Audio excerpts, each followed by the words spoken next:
Right. నమస్తే మిత్రులారా. Congress party అధికారంలోకి వచ్చి రేవంత్ రెడ్డి అన్న గారు ముఖ్యమంత్రి కావడంతో జీర్ణించుకోలేనటువంటి కొంతమంది కల్వకుంట్ల కుటుంబ సభ్యులు రామారావు కావచ్చు, హరీష్ రావు కావచ్చు, కవిత కావచ్చు, కేటీఆర్ ఈ నలుగురు గుంతనక్కలు మూలిగే ముసల్దాన్ని ఎప్పుడు ప్రాణం పోతుందో పీక్క తిందామన్నట్లు రోడ్డుకాడ గుంతనక్క కూర్చున్నట్లు కూర్చొని ఒక గొడ్డు వాడితే రాబందులు వచ్చి ఏ రకంగా అయితే పిక్క తింటాయో ఆ రకంగా ఈ కల్వకుంట్ల కుటుంబం 10 ఏళ్ళు ఈ రాష్ట్రాన్ని దోసుకున్నటువంటి దొంగలు మళ్ళొక్కసారి ఎక్కడ టైం దొరికితే రేవంత్ రెడ్డి గారిని ముఖ్యమంత్రి పీఠం నుంచి దించేసి మళ్ళా ఉరికి మా ఆయన్ని కూర్చునబెట్టాలని కుట్రలు వన్నుతున్నాడు రామారావు. ఇందులో భాగంగానే ప్రశాంతంగా పరిపాలన సాగిస్తున్నటువంటి కాంగ్రెస్ పార్టీ మీద, ముఖ్యమంత్రి మీద తప్పుడు ప్రచారాలను, దుష్ప్రచారాలను చేస్తున్నాడు. అందులో భాగంగా కాంగ్రెస్ పార్టీకి సంబంధించినటువంటి 11 మంది ఎమ్మెల్యేలు ఒక హోటల్లో రహస్యమైనటువంటి మీటింగ్లు ఏర్పాటు చేసుకున్నారు. ఏ క్షణమైనా కాంగ్రెస్ పార్టీ అధికారాన్ని రేవంత్ రెడ్డి ముఖ్యమంత్రి పీఠం నుంచి దింపేస్తున్నారు, ప్రభుత్వాన్ని కూల్చేస్తున్నారు అని చెప్పి వానికి సంబంధించినటువంటి సోషల్ మీడియాలో వాడు తప్పుడు ప్రచారాలు చేపించే ప్రయత్నం చేస్తున్నాడు. కాంగ్రెస్ పార్టీ అధికారంలోకి వచ్చిన మరుక్షణం నుంచే వాడు కుట్రలతోని, కుతంత్రాలతోని, నక్క జిత్తులతోని ఈ రకంగా డ్రామా లేపిస్తున్నాడు డ్రామారావు. కావున ఖచ్చితంగా కాంగ్రెస్ పార్టీకి సంబంధించినటువంటి సోషల్ మీడియా వారియర్స్, ఇది ప్రజాప్రభుత్వం, దీన్ని కాపాడుకోవాల్సిన బాధ్యత కూడా మన మీద ఉంది. వాడు చేసేటటువంటి అసత్యపు ప్రచారాలు, తప్పుడు ప్రచారాలను, దుష్ప్రచారాలను తిప్పికొట్టాల్సిన బాధ్యత మనందరి మీద కూడా ఉంది. ఏదైతే గతంలో వాడు 10 సంవత్సరాలు సంపాదించుకున్నటువంటి వేల కోట్లని, లక్షల కోట్లని ప్రింట్, ఎలక్ట్రానిక్ మీడియా, సోషల్ మీడియాలో అనేక ఛానళ్ళని కొనేసి వాడు ఎన్ని దుష్ప్రచారాలు చేసినా మన దగ్గర ఉన్నటువంటి ఫోన్లని ఆయుధాలుగా వాడుకొని ఆ కల్వకుంట్ల దొంగ దొరలని గద్దె దింపి ఫామ్ హౌస్లకే పరిమితం చేసినటువంటి ఘనత మన కాంగ్రెస్ పార్టీకి సంబంధించినటువంటి సోషల్ మీడియా వారియర్లది. ఈ సంవత్సర కాలంలో కొంత మనం సోషల్ మీడియాలో యాక్టివ్గా లేకపోవడం అనేటటువంటిది నిజం. కావున ఇకనైనా మీరు మేల్కొనండి. మనం మేల్కొనపోతే వాడు చేసేటటువంటి అబద్ధాలనే జనాలు కూడా నమ్మే అవకాశం ఉంటుంది. ఒక లంగ పనిని, ఒక దొంగ పనిని 10 సార్లు ఇది నిజం, ఇది నిజం, ఇది నిజం అని ప్రచారం చేస్తే ప్రజలు కూడా కొంత అమాయకంగా ఉంటారు కాబట్టి వాళ్ళు కూడా నమ్మే అవకాశం ఉంటుంది. కావున ఖచ్చితంగా దీన్ని తిప్పికొట్టాల్సిన అవసరం మన మీద ఉంది. వీని ప్లాన్ అంతా ఒకటే. రాబోయేటటువంటి 3 ఎమ్మెల్సీ స్థానాలు కావచ్చు, పంచాయతీ ఎన్నికలు కావచ్చు, అదేవిధంగా ఎంపీటీసీ, జెడ్పీటీసీ, స్థానిక సంస్థల ఎన్నికలు కావచ్చు, వీటిల్లో ఏ రకంగా కొన్నెన్న సీట్లు గెలవాలని వాడు కుట్రలు అనుకుంటా ఈ రకంగా ప్లాన్ చేస్తున్నట్లు మనకు స్పష్టంగా కనబడుతుంది. పార్లమెంటు ఎన్నికల్లో గుండు సున్నా ఇచ్చిండ్రు వీరికి తెలంగాణ ప్రజలు, అయినా బుద్ధి రావడం లేదు. కావున ఖచ్చితంగా దీన్ని తిప్పికొట్టాల్సిన అవసరం అయితే ఉంది. కాంగ్రెస్ పార్టీ ప్రభుత్వం మీద ఎమ్మెల్యేలు, మంత్రులు అందరూ ఎటువంటి ఇబ్బందులు లేకుండా, ఎవరికి నిరాశ లేదు, నిస్పృహ లేదు. ఎందుకంటే ముఖ్యమంత్రి రేవంత్ రెడ్డి గారు ప్రతి ఎమ్మెల్యేకు, ప్రతి మంత్రికి 24 గంటలు అందుబాటులో ఉండి విధ్వంసమైనటువంటి తెలంగాణ యొక్క ఆర్థిక పరిస్థితిని రోజుకి గాడిన పెట్టుకుంటా, ఉద్యోగాలు ఇచ్చుకుంటా, ఉపాధి అవకాశాలు కల్పించుకుంటా, దావోస్ లాంటి నగరానికి వెళ్ళి తెలంగాణ రాష్ట్రానికి 1,79,000 కోట్ల పెట్టుబడులు తీసుకొచ్చిండు. అనేక సంక్షేమ కార్యక్రమాలను ఈరోజు విద్య కావచ్చు, వైద్యం కావచ్చు, ఉపాధి కావచ్చు, హైదరాబాద్కు రీజనల్ రింగ్ రోడ్ కావచ్చు, పోర్ట్ సిటీ కావచ్చు, మూసి ప్రక్షాళన కావచ్చు, పేదలకు ఇచ్చేటటువంటి సంక్షేమ పథకాలు అనేకంగా, ఉచిత బస్సు కావచ్చు, 200 యూనిట్ల ఉచిత విద్యుత్ కావచ్చు, 500కే గ్యాస్ సిలిండర్ కావచ్చు, ఇందిరమ్మ ఇండ్లు కావచ్చు, రేషన్ కార్డులు కావచ్చు, ఇట్లా చెప్పుకుంటూ పోతే అనేక ప్రజారంజకమైనటువంటి కార్యక్రమాల్లో కాంగ్రెస్ పార్టీ దూసుకొని వెళ్తున్నది. వీటిని ఓర్చుకోలేనటువంటి ఈ కల్వకుంట్ల గుంతనక్కల బ్యాచ్ ఈరోజు కుట్రపూరితంగా తప్పుడు ప్రచారాలు చేస్తున్నారు. ఈ తప్పుడు నా కొడుకులు. ఖచ్చితంగా దీన్ని తిప్పికొట్టాల్సిన బాధ్యత మన మీద ఉంది. వాని దగ్గర ఉన్నటువంటి వేల కోట్లని ఉపయోగించి ట్విట్టర్లో, ఇన్స్టాగ్రామ్లో, యూట్యూబ్లో అనేకంగా ఫేక్ అకౌంట్లను ఓపెన్ చేసి కాంగ్రెస్ పార్టీ అకౌంట్లకు సంబంధించినటువంటి వాటిని హ్యాక్ చేసి వాడు మన కాంగ్రెస్ పార్టీ సోషల్ మీడియా అకౌంట్లలోకి వచ్చి విచ్చలవిడిగా కామెంట్లు పెట్టుకుంటా, విచ్చలవిడిగా పోల్లు పెట్టుకుంటా మనల్ని మన సోషల్ మీడియా మీద కొంత ఇబ్బందికర పరిస్థితులు తీసుకొచ్చాను. కావున ఖచ్చితంగా సోషల్ మీడియా వారియర్స్ కూడా దీన్ని తిప్పికొట్టాల్సిన అవసరం ఉంది. వీడు చేస్తున్నటువంటిది మొత్తం ఒక తప్పుడు ప్రాపగండా. ఎమ్మెల్యేలు రహస్యంగా భేటీ అయింది అనేటటువంటిది అబద్ధం. దాన్ని చాలామంది ఎమ్మెల్యేలే వచ్చి ఖండించిండ్రు. స్వయంగా ఒక ఎమ్మెల్యే ఢిల్లీ ఎలక్షన్లో వెళ్ళి అక్కడ కాంగ్రెస్ పార్టీ తరఫున జుక్కల్ ఎమ్మెల్యే ప్రచారం చేస్తున్నాడు. ఆయనను కూడా ఇందులోకి లాగినరు. బీర్ల ఆయలా కూడా ఆయన కాన్స్టిట్యున్సీలో రాత్రి మొత్తం ఏదో ఒక ఫంక్షన్లో పాల్గొన్నాడు. ఆయనను కూడా దీనిలోకి లాగినరు. కావాలంటే మీరు ఒకసారి చూడండి, మీకు అది వినిపించే ప్రయత్నం చేస్తా. జుక్కల్ ఎమ్మెల్యేగా ఢిల్లీలో ఉన్నాడు ఆయన.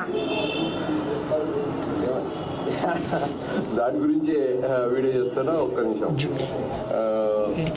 నమస్తే, నేను లక్ష్మీకాంతారావు తోట, నేను జుక్కల్ ఎమ్మెల్యే. అయితే ఈరోజు బీఆర్ఎస్ పెంచి పోషిస్తున్నటువంటి విషతుల్యమైనటువంటి మీడియా సంస్థ తెలుగు స్క్రైబ్లో లక్ష్మీకాంతారావు నిన్న ఏదో జడ్చర్ల ఫామ్ హౌస్లో ప్రభుత్వానికి వ్యతిరేకంగా మీటింగ్లో పాల్గొన్నారని చెప్పేసి పూర్తిగా అబద్ధమైనటువంటి వార్త రాయడము చూసి ఉన్నాను. అయితే నేను గత 3 రోజులుగా ఢిల్లీలోనే ఉన్నా. నా సోషల్ మీడియా హ్యాండిల్స్ చూసుకోండి. నేను కేంద్ర వ్యవసాయ శాఖ అధికారులతో మరియు వ్యవసాయ శాఖ సహాయ మంత్రి గారితో కలవడం జరిగింది. అదేవిధంగా కాంగ్రెస్ పార్టీ ప్రముఖులతో కూడా గత 3 రోజులుగా కలుస్తా ఉన్నా. నా సోషల్ మీడియా హ్యాండిల్స్ లో స్పష్టంగా ఉన్నది. అయితే ఈరోజు నేను చెప్పేది ఏంటంటే, నిన్న కూడా రోహిత్ చౌదరి గారు, కాంగ్రెస్ పార్టీ అభ్యర్థి రోహిత్ చౌదరి గారి ఎన్నికల ప్రచారంలో పాల్గొన్న. రాత్రి 11 గంటల వరకు అక్కడనే ఉన్న. ప్రియాంక గాంధీ గారు కూడా నిన్న రోడ్ షో నిర్వహించారు. ఆ రోడ్ షో కూడా నేను పాల్గొన్నా. కావాలంటే ఇప్పుడు ఫొటోస్ వీడియోస్ పోస్ట్ చేస్తా, చూడండి. అయితే కాంగ్రెస్ పార్టీ రేవంత్ రెడ్డి గారి నాయకత్వంలో ప్రజాపాలనలో దూసుకెళ్తున్నటువంటి ఆ యొక్క ఈ ప్రభుత్వం యొక్క పలుకుబడిని, ప్రభుత్వం యొక్క ఇన్ఫ్లుయెన్స్ ని, ప్రభుత్వం యొక్క ప్రజల పాలనను చూసి ఓర్చుకోలేక తట్టుకోలేక ఈ చేతగాని బీఆర్ఎస్ మీడియా చేస్తున్నటువంటి అబద్ధపు ప్రచారం ఇది. నేను ప్రస్తుతము ఇందిరాభవన్, ఢిల్లీలో ఇందిరాభవన్ కాంగ్రెస్ పార్టీ ఏఐసిసి ప్రధాన కార్యాలయం ముందు నుంచి లైవ్ వీడియో చేస్తా ఉన్నా. కాబట్టి ఈ అబద్ధపు ప్రచారం వ్యతిరేకంగా ఖచ్చితంగా చట్టపరమైనటువంటి చర్య తీసుకొని వీళ్ళ మెడలు వంచుతానని చెప్పేసి మనవి చేస్తా ఉన్నా. ఇది ఆ 11 మంది ఎవరైతే రహస్యంగా భేటీ అయినరని ఈ టీఆర్ఎస్కు సంబంధించినటువంటి పేరు తప్పుడు నా కొడుకులు ప్రచారం చేస్తున్నటువంటి లిస్టులో జుక్కల్ ఎమ్మెల్యే లక్ష్మీకాంతారావు ఉన్నాడని తప్పుడు ప్రచారాలు చేసిండ్రు. ఆయన ఢిల్లీ ఎన్నికల ప్రచారంలో ఉండి రోహిత్ చౌదరి ఎన్నికల ప్రచారంలో కూడా ఆయన పాల్గొన్నా అని చెప్పి ఢిల్లీలో నూతనంగా నిర్మించినటువంటి ఏఐసిసి హెడ్ ఆఫీస్ అయినటువంటి ఇందిరాభవన్ దగ్గర నుంచి ఆయన వీడియో రిలీజ్ చేసే పరిస్థితి వచ్చింది. అదేవిధంగా ఈ తప్పుడు ప్రచారం చేసేటటువంటి ఈ తప్పుడు నా కొడుకులు ఎవడైతున్నాడో వాళ్ళ మీద కూడా నేను చట్టపరమైనటువంటి చర్యలు తీసుకుంటా, వాళ్ళని కూడా కోర్టుకి ఈడుస్తానని ఆయన గట్టిగా వార్నింగ్ చేయడం జరిగింది. ఇట్లా తప్పుడు ప్రచారాలు వాడు ఏదైనా చేయగలుగుతారు ఈ కల్వకుంట్ల దొంగ బ్యాచ్ అని మనకు స్పష్టంగా అర్థమవుతుంది. వీళ్ళ బతికే తప్పుడు ప్రచారం, వీళ్ళ బతికే లంగ పని. వీళ్ళు చేసిందే అది. గతంలో పాస్పోర్ట్ బ్రోకర్, అక్రమంగా దుబాయ్కి మహిళల్ని ఎక్స్పోర్ట్ చేయడం, దొంగ దీక్షలు చేయడం, ఆ పెట్రోల్ తెచ్చుకొని అగ్గిపేట మర్చిపోవడం, పొద్దుగాల నిండా దీని నిమ్మరసం దాగి మళ్ళీ దీక్ష విరమింపజేయడం, ఇట్లా వీళ్ళు చేసేటవన్నీ ఈ లంగ పనులని మళ్ళొకసారి ఉపయోగిస్తున్నారు. గతంలో కూడా మనం చూసుకుంటే అనేక సందర్భాల్లో ఇటువంటి తప్పుడు ప్రచారాలు చేసిండ్రు. మునుగోడు ఉప ఎన్నికలప్పుడు కావచ్చు, దుబ్బాక ఉప ఎన్నికలప్పుడు కావచ్చు కూడా ఇటువంటి చాలా ట్రోల్స్ కాంగ్రెస్ పార్టీ మీద, కాంగ్రెస్ పార్టీ అభ్యర్థుల మీద. అధికారం కోసం వీళ్ళు ఎంతకైనా దిగజారుతారు.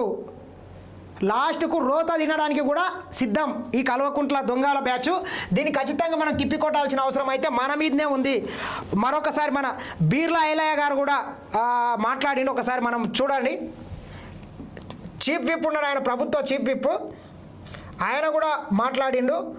ప్రభుత్వాన్ని బలం చేయాలని చెప్పింది మా గౌరవ ముఖ్యమంత్రి నిత్యం మా ఎమ్మెల్యేలు మంత్రులతో కోఆర్డినేట్ చేసుకొని కాన్స్టిట్యూన్సీలన్నీ అభివృద్ధి చేసి తెలంగాణ అభివృద్ధి పరం నడిపిస్తుంటే ఓర్వలేక ప్రజల నుంచి వస్తున్న ఆదరణ చూసి ఓర్వలేక ఈ రకంగా తప్పుడు వాళ్ళ పింక్ మీడియా ద్వారా తప్పుడు ప్రచారం చేస్తున్నారు. నేను స్వయాన నా నియోజకంలో ఒక ముస్లిం ఫంక్షన్ హాల్లో 100 మంది కార్యకర్తలతోటి రాత్రి 12 దాకా కార్యకర్తలతో ఉన్నాను. చూడండి, బీర్లా ఇలయ్య కార్యకర్తలతో ఉన్నాడంట. ఎదుగుతుంటే నా మీద దుష్ప్రచారం మొన్న ఒక వార్త ఇచ్చారు, నిన్న ఒక వార్త. అంటే ప్రజాక్షేత్రంలో ఎదుర్కోలేక ప్రజల నుంచి వస్తున్న ఆదరణ చూసి తట్టుకోలేక ఏ రకంగా బదలించాలి.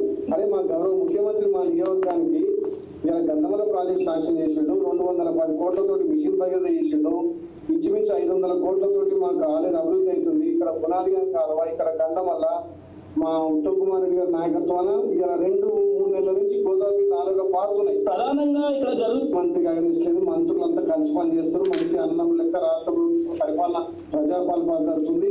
ఆ పింక్ మీడియా టీఆర్ఎస్ గౌరవం లేక ఈ రకంగా దుష్ప్రచారం తప్ప మంత్రులు ఎమ్మెల్యేలు అంతా కలిసి నిజంగా ఇప్పటికి మా గౌరవ ముఖ్యమంత్రి 30-40 సార్లు కలిసి సంవత్సరం. ఇప్పుడు ముఖ్యమంత్రి గారు ఫామ్ హౌస్లో ఏం వండుకోవట్లేదు.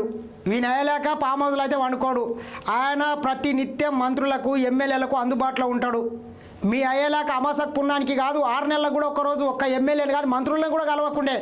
కానీ ఇప్పటి ముఖ్యమంత్రి రేవంత్ రెడ్డి గారు ప్రతిరోజు సామాన్య కార్యకర్త వెళ్ళిన ఆయన క్యాంప్ ఆఫీస్ దగ్గర ఆయన వాళ్ళ సమస్యలు తెలుసుకుంటున్నాడు.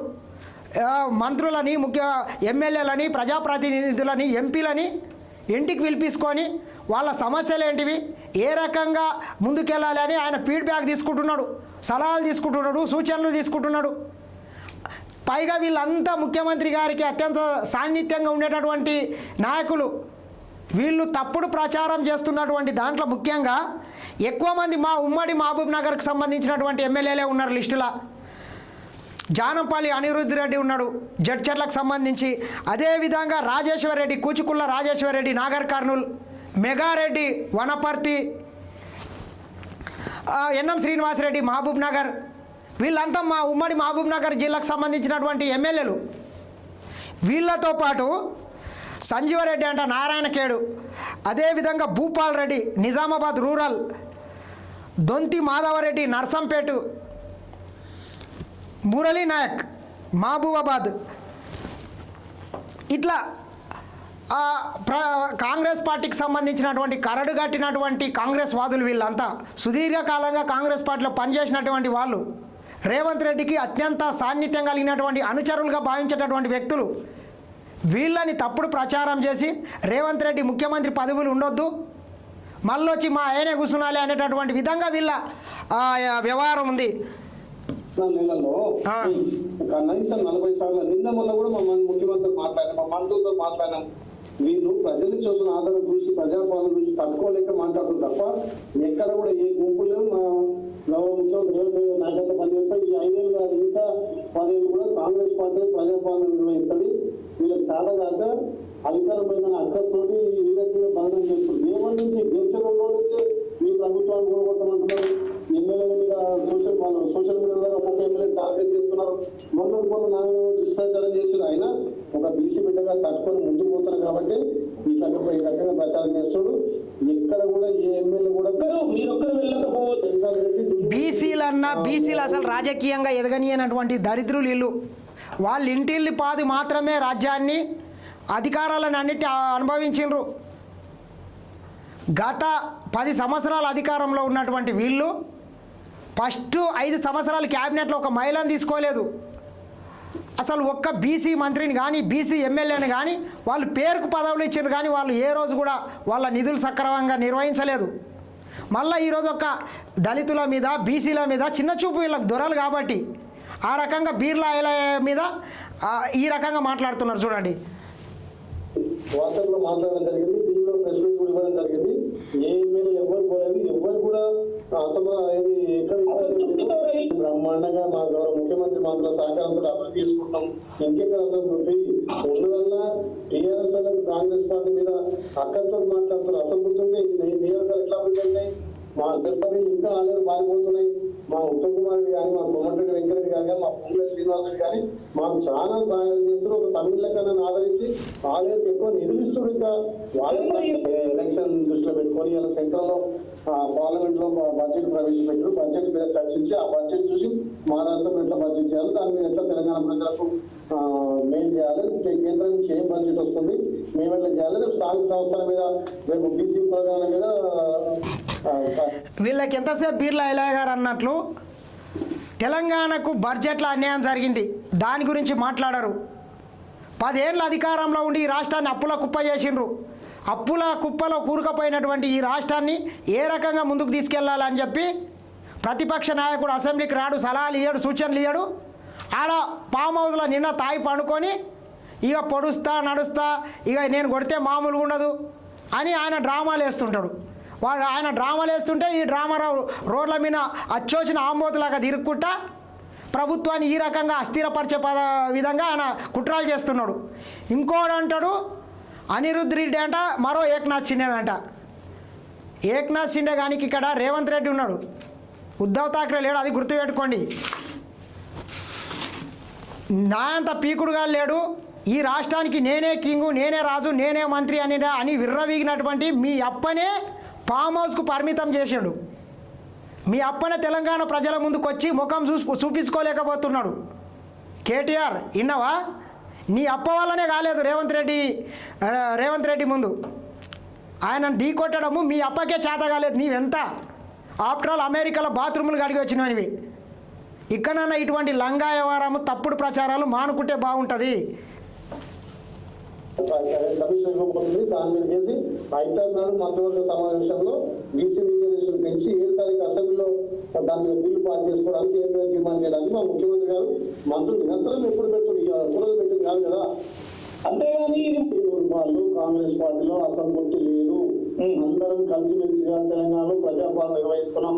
ముఖ్యంగా మా ఎమ్మెల్యేలకు, మా మంత్రులు కానీ, మా ముఖ్యమంత్రి రేవంత్ రెడ్డి గారు అందుబాటులో ఉండి ప్రతి ఎమ్మెల్యేతో 10 నిమిషాలు చర్చించి మీ నియోజకం ఏం కావాలి, మీ నియోజకంలో ఏం అభివృద్ధి అవుతుంది, ఏ రకంగా ముందుకు పోదాం, ఏ రకంగా ప్రజాపాలన సాగిద్దామని చెప్పి మా గౌరవ ఎమ్మెల్యేతో మాట్లాడుతుంటాం. మాకు ఎక్కడ కూడా అసంతృప్తి లేదు. మా గౌరవ ముఖ్యమంత్రి రేవంత్ రెడ్డి గారి నాయకత్వాన్ని తెలంగాణ ఇంకా అభివృద్ధి చెందాలి, కాంగ్రెస్ పార్టీ ఇంకా బలపడి ముందుకు పోయేటట్టుగా ఎక్కడ లేదు. అందరం కలిసి పనిచేస్తున్నాం. 11 ఎమ్మెల్యే సీట్లు గెలిచాం. అన్ని కలిసిమెలిసి పనిచేస్తాం.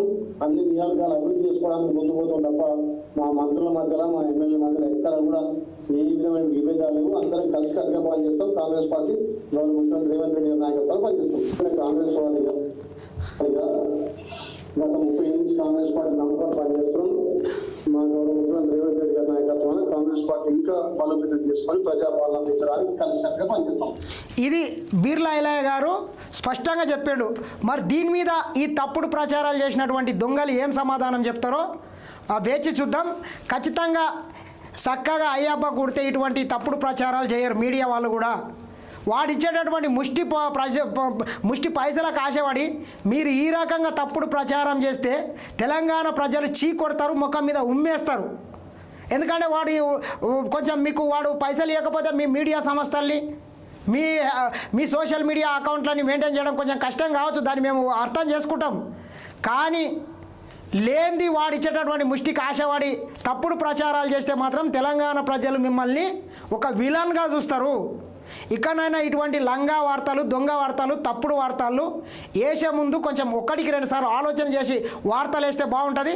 ఇకనైనా కేటీఆర్ నీ లంగ బుద్ధి, నీ కుక్క బుద్ధి, నీ దొంగ బుద్ధి మానుకో. నీ లంగ ప్రచారాలు ఆపితే బాగుంటుంది. 10 ఏళ్ళు నీకు అధికారం ఇచ్చిండ్రు. అధికారం ఇచ్చినప్పుడు నువ్వు ఏం బీకలేకపోయినావు? నువ్వు అధికారం ఉన్నప్పుడే ఏం బీకలేకపోయినావు? ప్రతిపక్షంలో ఉండి నీవేం బీక్తావు చెప్పు? అధికారంలో ఉండి నీ ఆస్తుల్ని 1000 కోట్లకు, లక్షల కోట్లకు పెంచుకున్నావు. తెలంగాణ ప్రజల్ని మాత్రం 7.5 లక్షల కోట్ల అప్పులల్లా ముంచేసిపోయినావు. నిండా ముంచి నీవు మాత్రం శ్రీమంతుని అయినావు. మళ్ళీ సిగ్గుశరం లేకుండా మళ్ళీ కొత్తగా ఏర్పడే ప్రభుత్వానికి సలహాలు సూచనలు ఇవ్వకుండా కాళ్ళ కట్టెలు పెడతావు. తస్మాత్ జాగ్రత్త బిడ్డ కేటీఆర్. ఇకనన్నా నీ ఇటువంటి దుష్ప్రచారాలు మానుకోవాలి. ఏదైతే ప్రజలు కాంగ్రెస్ పార్టీకి స్పష్టంగా 5 సంవత్సరాలు అవకాశాన్ని ఇచ్చిండ్రు, దాన్ని నీవేమన్నా ప్రతిపక్ష నాయకుని కొడుకుగా ఈ రకంగా కాదు, ఈ రకంగా సలహాలు సూచనలు అంతేగాని ప్రభుత్వాన్ని కూల్చేస్తా, ప్రభుత్వాన్ని ఇచ్చేస్తా, అజ్జేస్తా, ముఖ్యమంత్రి రేవంత్ రెడ్డి ఉండొద్దు, మళ్ళీ మా ఆయన ఉండాలని నీవు కుట్రలు వన్నితే మాత్రం తెలంగాణ ప్రజలు నేను తెలంగాణ రాష్ట్ర వ్యాప్తంగా ఎక్కడ తిరగనియర్ బిడ్డ నీవు అనుకున్నావు. చెప్పుల దండేస్తాం ఇటువంటి తప్పుడు ప్రచారాలు చేపిస్తాని. మరొక్కసారి కల్వకుంట్ల చంద్రశేఖరరావు పుత్రరత్నాన్ని వాడు హ్యాండిల్ చేసేటటువంటి తప్పుడు మీడియా వాళ్ళని హెచ్చరిస్తున్నా. ఖబర్దార్, దీన్ని కాంగ్రెస్ పార్టీ శ్రేణులు, కాంగ్రెస్ పార్టీ నాయకులు, కాంగ్రెస్ పార్టీ కార్యకర్తలు, కాంగ్రెస్ పార్టీకి సంబంధించినటువంటి సోషల్ మీడియా వారియర్లు అందరూ కూడా ఖచ్చితంగా తిప్పికొట్టాల్సిన బాధ్యత మనందరి మీద ఉంది. ఈ ప్రజాప్రభుత్వాన్ని, రేవంత్ రెడ్డి ముఖ్యమంత్రి పీఠాన్ని కాపాడుకోవాల్సినటువంటి బాధ్యత కూడా మన మీద ఉంది. ఎందుకంటే రేవంత్ రెడ్డి గారు రోజుకు 18 గంటలు పనిచేసుకుంటున్నాడు, ఫామ్ హౌస్లో వండుకోవట్లేదు. ఆయన 24 గంటలు పనిచేసుకుంటా విధ్వంసమైనటువంటి తెలంగాణ రాష్ట్రాన్ని ఏ రకంగా అభివృద్ధి పథం వైపు తీసుకెళ్లాలి, ఏ రకంగా తెలంగాణలో ఉన్నటువంటి నిరుద్యోగ యువకులకు ఉద్యోగాలు ఇవ్వాలి, తెలంగాణ రాష్ట్రం యొక్క ఆర్థిక వ్యవస్థను ఏ రకంగా అభివృద్ధి చేయాలి, దేశంలో నంబర్ 1 రాష్ట్రంగా తెలంగాణ రాష్ట్రాన్ని ఏ రకంగా తీసుకెళ్లాలని ఆయన 24 గంటలు పనిచేస్తున్నాడు. ఆయన ఆ రకంగా పనిచేస్తున్నాడు కాబట్టి మనం కూడా ఆయనకు మద్దతుగా ఉండాలని మరొకసారి కాంగ్రెస్ పార్టీ నాయకుల్ని, కార్యకర్తల్ని, సోషల్ మీడియా వారియర్ని మరొకసారి కోరుకుంటున్నా. చూస్తూనే ఉండండి SN TV. దయచేసి మన వీడియోని లైక్ చేయండి, షేర్ చేయండి, సబ్స్క్రైబ్ చేయండి. ఇటువంటి తప్పుడు ప్రచారాలని తిప్పికొట్టాలని మరొకసారి కాంగ్రెస్ పార్టీ నాయకులని అందరినీ కోరుకుంటున్నా. నమస్తే.